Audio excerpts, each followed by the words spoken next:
আসসালামু আলাইকুম। ঈদ মোবারক সবাইকে।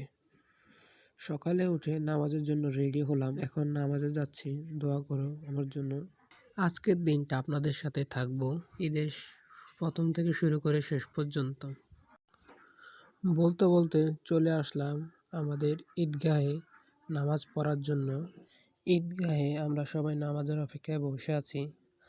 আজকে ঈদের নামাজ দেওয়া হয়েছে 8টা 30 মিনিটে। নির্ধারিত সময়ে ঈদুল ফিতরের নামাজ অনুষ্ঠিত হবে।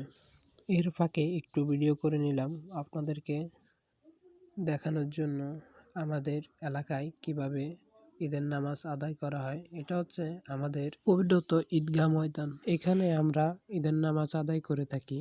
আলহামদুলিল্লাহ, ঈদের নামাজ আদায় করে ফেললাম। এখন ইমাম সাহেব খুতবা দিচ্ছেন, আর বন্ধুকে বললাম মোবাইলটা নিয়ে একটু ভিডিও করে দেওয়ার জন্য, তাই বন্ধু ভিডিও করে দিচ্ছে।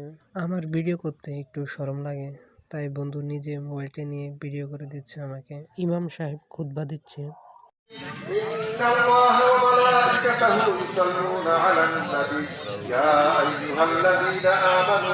صلوا عليه وسلموا تسليما اللهم صل على محمد عبدك ورسولك وصل على المؤمنين والمؤمنات